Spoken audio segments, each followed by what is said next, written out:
నమస్తే, welcome to our channel. Big breaking news చూస్తున్నాము. Liquor scam లో చెవిరెడ్డి భాస్కర్ రెడ్డికి బెయిల్ వచ్చింది. మరి అదే విధంగా కసిరెడ్డి ముప్పిడి అవినాష్ రెడ్డి బెయిల్ పిటిషన్ ను కొట్టేసింది హైకోర్టు. మరి ఈ పరిణామాన్ని ఏ విధంగా చూడాలి తెలుసుకునే ప్రయత్నం చేద్దాం. దీన్ని విశ్లేషించడానికి మనతో పాటుగా ఉన్నారు సోషల్ యాక్టివిస్ట్ శ్రీలీల గారు. నమస్తే మేడం. నమస్తే అమ్మా. లిక్కర్ స్కామ్ లో మరి ధనుంజయ రెడ్డికి, కృష్ణమోహన్ రెడ్డికి, బాలాజీ గోవిందప్పకి డిఫాల్ట్ బెయిల్ రావడం, మరి వాళ్ళ బెయిల్ పిటిషన్ పైన సుప్రీంకోర్టు ఒక 4 వారాలు మధ్యంతర రక్షణ కల్పించినప్పటికీ కూడా ఆ బెయిల్ పిటిషన్ కొట్టేసింది మేడం. మరి ఇప్పుడు చూసుకున్నట్లయితే చెవిరెడ్డి భాస్కర్ రెడ్డికి బెయిల్ వచ్చింది. ఈ పరిణామాన్ని ఏ విధంగా చూడాలి? అంటే ఎట్టకేలకు బెయిల్ సంపాదించాడు, ఎన్ని అబద్ధాలు ఆడాడు, ఎన్ని డ్రామాలు వేశాడు, ఎంత హంగామా సృష్టించాడు, ఒట్టేసి ఒక మాట ఒట్టేయకుండా ఒక మాట అనే డైలాగులు అన్నీ చూసాం. కానీ ఇంకా ముందుకెళ్తే ఇంకొక అడుగు ముందుకు వేస్తే చెవిరెడ్డి భాస్కర్ రెడ్డి నాకు బెయిల్ రానప్పుడు ఇంకొకరు అప్రూవర్గా మారటానికి వీల్లేదు అని చెప్పేసి కూడా బెయిల్ దాని మీద పిటిషన్ వేయటం జరిగింది. అంటే వీళ్ళు ఎంతవరకు తెగిస్తారు, ఏ విధంగానైనా సరే బెయిల్ కోసం పోరాడతారంటే ఇదిగో ఎట్టకేలకు వచ్చింది. అంత సంతోషపడాల్సిన అవసరం లేదు చెవిరెడ్డి భాస్కర్ రెడ్డి గారు, లేకపోతే బయట ఎవరైనా సరే సంబరాలు చేసి ఆహ్వానాలు పలకర అవసరం అంతకంటే లేదు. ఎందుకంటే ఎంతో టైం పట్టదు మళ్ళీ తిరిగి రావడానికి. ఇప్పుడు చూస్తున్నాం కదా, ధనుంజయ రెడ్డి, బాలాజీ గోవిందప్ప, కృష్ణమోహన్ రెడ్డి వీళ్ళందరి పరిస్థితి ఏంటి. మరి ముందున్న A1 కసిరెడ్డి రాజశేఖర్ రెడ్డి, ముప్పిడి అవినాష్ రెడ్డి, మరి వీళ్ళందరికి కూడా మరి ఎందుకు బెయిల్ పిటిషన్ కొట్టేసింది. మళ్ళీ అతి త్వరలోనే మళ్ళీ పిలుపు రావటం ఖాయం. మళ్ళీ వీళ్ళు తిరిగి యథాస్థానానికి వస్తారు. ఎందుకు ఇంత గట్టిగా మనం మాట్లాడుతున్నాం ఈ విషయాన్ని? తిరిగి నిజంగానే ఎందుకు వస్తారు అని అంటే చేసిన తప్పులు అక్కడ క్లియర్గా కనిపిస్తున్నాయి కాబట్టి. వీళ్ళు తుడా వ్యాన్ని ఏ విధంగా ఉపయోగించారు, నిధుల్ని ఏ విధంగా ఉపయోగించారు.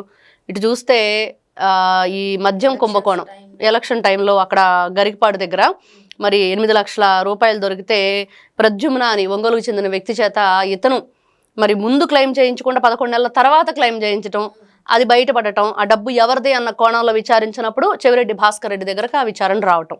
అంటే ఇన్ని విధాలుగా క్లియర్గా విత్ ప్రూఫ్స్తో దొరికిన తర్వాత కూడా నేను మా అమ్మకు మాట ఇచ్చాను, మా నాన్నకు మాట ఇచ్చానని చెప్తే ఏం మాట ఇచ్చావు? మద్యం తాగనని మాట ఇచ్చావా? మద్యం కుంభకోణం లాంటి వాటిలో నేను ఉండనని చెప్పి నువ్వు మాట ఇచ్చావా? మద్యం అమ్మనని మాట ఇచ్చావా? తెలియాలి కదా అది కూడా క్లియర్గా. కాబట్టి వీళ్ళు బయటకు రావడానికి శతవిధాల ఈ రోజున ఆరోగ్యాన్ని కూడా తనే కారణంగా సరిగ్గా తినక చేశాడు అనేది కూడా ప్రజలు అంటున్నారు. సరిగ్గా తినకుండా కావాలని చెప్పేసి ఈ రోజున బయటకు రావడానికి ఇలాంటి సాకులు చెప్తే ఆరోగ్య సమస్యల నేపథ్యంలోనే బెయిల్ పిటిషన్ వేశారు. సో దానికోసమే ఆయన తినకుండా ఉన్నారంటారా? ఖచ్చితంగా అంతే. ఇప్పుడు ప్రజల డౌట్ వీళ్ళు మనకి ఇప్పుడు ఇస్తున్నారు, ఇదిగో ఈ విధంగా చేసి ఉంటాడేమో, ఇట్లాంటివి మేము ఎన్ని చూడలేదు డ్రామాలు అని అడుగుతున్నారు. మీరు చేసేది కరెక్ట్గా వాళ్ళకి శిక్ష పడాలి అనుకున్నప్పుడు ఇంకా మా సొమ్ముతో ఎందుకు మేపుతారో లోపల కూర్చోబెట్టి, ఆ శిక్ష ఏదో ఖరారు చేసేస్తే జైల్లో కూర్చొని రాళ్ళు కొట్టుకుంటారో మొక్కలు పెంచుతారో ఏదో ఒకటి చేస్తారు కదా. వాళ్ళ శ్రమ వాళ్ళకి చూపించాలి ఏ విధంగా వీళ్ళు చేసిన తప్పులకి అనేది ప్రజలు అడుగుతున్నారు.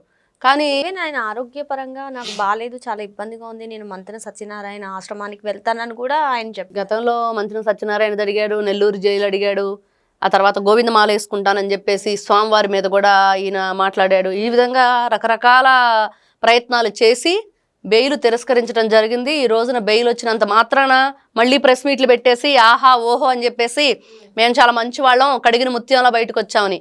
ఏం పర్వాలా, కడిగిన ముత్యం ఎంతసేపు ఉండదు, మళ్ళీ మీ మట్టి మరకలు ఇంకా ఉన్నాయి దాంట్లో, అవన్నీ మళ్ళీ వెనక్కి లాక్కెళ్తాయి. అంటే ఆ పార్టీ ఏంటి, వాళ్ళ బ్యాక్గ్రౌండ్ ఏంటి, వాళ్ళు ఏ విధంగా అధికారంలోకి వచ్చారు, అధికారంలోకి వచ్చాక రాష్ట్రాన్ని ఎన్ని విధాలుగా కొల్లగొట్టారు అనేది క్లియర్గా అందరికీ కళ్ళకు కట్టినట్లు కనిపిస్తుంది. ఏంటి వీళ్ళకి 11కు రావటం ఏంటి అంటే కారణం 150 నుంచి 151 నుంచి 11కు ఎందుకు పడిపోయారు, ప్రజలు ఎంత విసిగి వేసారిపోయారు వీళ్ళతోటి. ఈ రోజున ఎన్ని అబద్ధాలు చెప్తున్నారు, ఎన్ని కపట నాటకాలు ఆడుతున్నారు. తిరుమల తిరుపతి దేవస్థానం మీద ఎన్ని విధాలుగా వీళ్ళు ఈ రోజున భూమన కరుణాకర్ రెడ్డి మళ్ళీ ప్రెస్ మీట్ పెట్టడం, నారా చంద్రబాబు నాయుడు గారిని, పవన్ కళ్యాణ్ గారిని ఇష్టం వచ్చినట్లుగా మాట్లాడటం. మరి ఈ వ్యక్తులందరూ వీళ్ళు రాష్ట్రానికి రాక్షస మూకలాగా తయారయ్యారు. వీళ్ళు చేసిన ఏ పనులైతే గతంలో చేసినవి ఇప్పుడు చేస్తున్న ఉన్నాయో ఖచ్చితంగా శిక్ష అనుభవించక తప్పదు. చెవిరెడ్డి భాస్కర్ రెడ్డి గారి విషయానికి వస్తే తుడా వ్యాన్, మరి అదేవిధంగా తాడేపల్లి దగ్గర ల్యాండ్ మార్క్ అపార్ట్మెంట్లో వీళ్ళు ప్రతిసారి ఎందుకు వెళ్ళేవాడు, ఆ డబ్బులన్నీ కూడా అట్టపెట్టెలు ఎందుకు తీసుకొచ్చాడు, ఈయనే స్వయంగా ప్రెస్ మీట్ పెట్టి వెంకటేష్ నాయుడు నా మిత్రుడు, నా ఫ్యామిలీ ఫ్రెండు, మరి అట్లాంటి వ్యక్తిని చాలా ఇబ్బందికి గురి చేస్తున్నారు, వాళ్ళ మిస్సెస్ని వాళ్ళని కూడా పోలీస్ స్టేషన్కి పిలిపించారు, నా మీద కక్ష సాధింపు చర్య కోసం అతన్నే అన్నాడు. మరి తమన్నాతో వెంకటేష్ నాయుడు ఎందుకు స్పెషల్ ఫ్లైట్లో వెళ్ళాడు, ఆ డబ్బులు ఇలా ఇలా అని చెప్పేసి లెక్క పెడుతూ ఇదిగో ఇదో 25 లక్షలు ఇదో 30 లక్షలు అని చెప్పేసి లెక్కలు ఎందుకు చెప్తున్నాడు? మరి ఆ తర్వాత ఈయన మరి స్వయంగా వీళ్ళిద్దరి మధ్య లావాదేవీలు ఏ విధంగా జరిగినాయి, వెంకటేష్ నాయుడు ఫోన్లో ఇంకా ఏవే ఫోటోలు బయటకు వచ్చినాయి, బంగారు బిజినెస్ జరిగిందా, వీళ్ళు బంగారపు ఇటుకలను కొనుగోలు బిస్కెట్లు కాదు ఇటుకలనే కొనుగోలు చేశారని చెప్పి వచ్చినాయా, ఇన్ని రకాలుగా ఉంది. మీరు క్లియర్గా ప్రూఫ్స్తో మీ ఏదైతే మీ ఫోన్ యొక్క ఇది ఉంటుందో గూగుల్ టేక్అవుట్, దాని ద్వారా అన్ని విషయాలు బయటకు వచ్చినాయి. ఎవరు ఏటయ్యాను ఎక్కడున్నారు, చెవిరెడ్డి భాస్కర్ రెడ్డి గారి కొడుకుతో సహా. మరి ఇన్ని విధాలుగా తప్పులు చేసి దొరికిపోయి ఈ రోజున తప్పించుకోవడానికి మళ్ళా బెయిల్ అప్లై చేసి బెయిల్కి మరి బయటకు వస్తూ ఉంటే మళ్ళీ తిరిగి వెళ్ళటం అతి కొద్ది రోజుల్లోనే జరిగిద్ది. ఈయన అంత సంతోషపడాల్సిన పని లేదు. ఇప్పుడు ఈ రోజున ఎవరైతే కూటమి ప్రభుత్వం గురించి అంటున్నారో బెయిల్ ఇచ్చేసిందని, అంత ఆషామాషి అయిన విషయం కాదు. ఆరోగ్యం బాగాలేదు కాబట్టి ఎవరైనా ఆ విషయం పరిగణలో తీసుకోవాలి. ఆరోగ్య సమస్యల మీద ఆ ట్రీట్మెంట్ చేయించుకొని ఎన్ని రోజులు ఇచ్చింది, ఏ విధంగా ఇచ్చింది, మళ్ళీ ఎప్పుడు రావాలనేది కూడా మళ్ళీ చెప్తుంది న్యాయస్థానం. అంటే మరి మొత్తానికి వన్స్ ఆయనకి ఆరోగ్యం బాగుంటే కనుక మళ్ళీ ఆయన బెయిల్ క్యాన్సిల్ అయ్యే అవకాశాలు ఉన్నాయి అని ఖచ్చితంగా. ఎందుకంటే చేసిన పనులు మనకి ఇక్కడ క్లియర్గా అర్థమవుతున్నాయి. కానీ ఆయన నా పైన అక్రమ కేసు పెట్టారు, ఇది ఒక అక్రమ కేసు అని చెప్పి ఎప్పటికప్పుడు మనం చూస్తున్నాం. జైల్లో ఉన్నప్పుడు కానివ్వండి, కోర్టుకు తీసుకెళ్లే సమయంలో కానివ్వండి, జడ్జి గారి ముందేమో ఏడుస్తాడమ్మా, జనాల ముందేమో అరుస్తాడు. తర్వాత ఏం చెప్పాడంటే, నేను నిజంగా అలా చేస్తే నేను చిన్న డైరెక్టర్ని, పెద్ద డైరెక్టర్లు చాలా మంది ఉన్నారు, ముందర ఆ డైరెక్టర్లను పట్టుకోండి అని కూడా చెప్పిన చెవిరెడ్డి భాస్కర్ రెడ్డి. మరి ఎవరా పెద్ద డైరెక్టర్లు అనేది కూడా నువ్వే చెప్పాలి. నువ్వు బయటికి వెళ్తే అది ఎవరు చెప్తారు? నువ్వు లోపల ఉంటేనే చెప్పిస్తారు.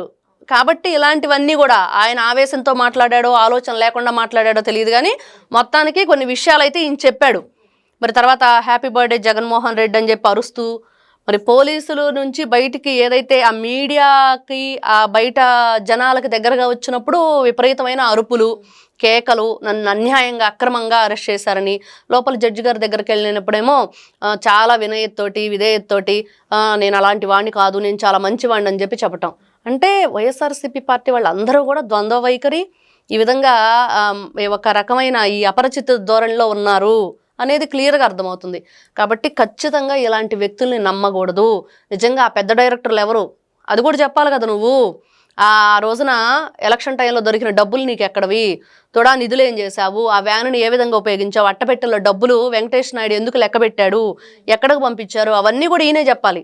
మీ ఫోన్లు ఏ టైంలో ఎక్కడున్నాయి, ల్యాండ్ మార్క్ అపార్ట్మెంట్తో నీకేంటి సంబంధం, మరి ఇన్ని రకాల క్వశ్చన్స్కి ఆయన ఏం ఆన్సర్ చెప్తాడు? తెలియదు, గుర్తులేదు, మర్చిపోయా.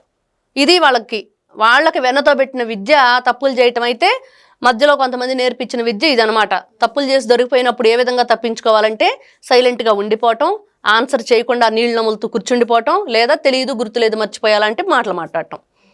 ఇట్లాంటి వాళ్ళని మరి నిజంగా బెయిల్ వచ్చి ఏదో ఈ రోజున ఆరోగ్య సమస్య వదిలిపెడుతున్నారు, కానీ ఖచ్చితంగా తిరిగి మళ్ళీ పిలుస్తారు. మరో అంశంతో మళ్ళీ కలుద్దాం. Thank you madam. నమస్తే అమ్మా.